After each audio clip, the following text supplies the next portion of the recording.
আমি জানি কুসুমের নাম কে ইনক্লুড করেছিল, ওই দেবলীনা।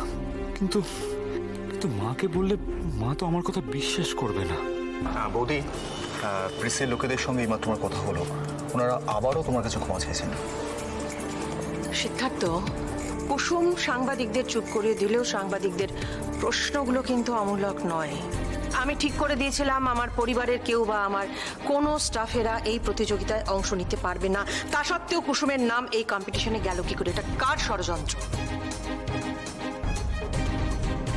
মা, এইবার তুমি নিজেই দেবলীনার আসল রূপটা চিনতে পারবে। কুসুমের জয় নিয়ে আমার কোনো অনুশোচনা নেই, কিন্তু আমি জানতে চাই আমার ঠিক করে দেওয়া নিয়মের খেলাপ করলো কি?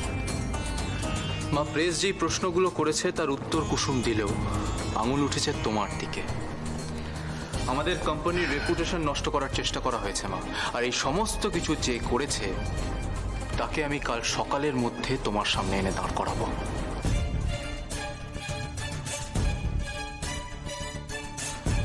কাল সকালে আমাদের আরো একটা ইম্পর্টেন্ট কাজ আছে আয়ুষ। কি মা? গুরুদেবকে আসতে বলেছি। ঈশান আর দেবলীনার বিয়ের দিন স্থির করব। আগে শুভ কাজটা হয়ে যাক, তারপর যে অন্যায় করেছে তাকে আমার সামনে এসে দাঁড়াতে হবে। রাজ, তোমার সাথে আমার একটু জরুরি কথা ছিল, প্লিজ।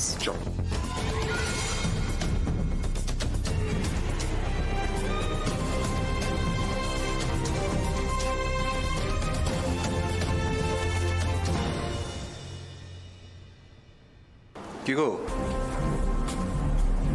তোমার মুখটা এরকম বাংলার পাঁচের মতন হয়ে গেল কেন? না না, দেখো, আবার এই সব কিছুর পেছনে তুমি নেই তো?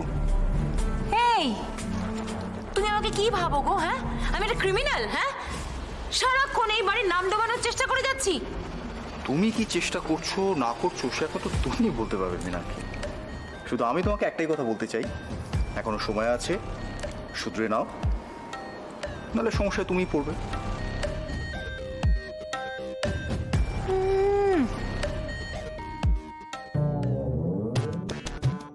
সমস্যা আর কি হবে, এবার তো আমি ফাঁসবো না। কিন্তু আমি তো জানি নামটা কে ইনক্লুড করেছে ওই লিস্টে।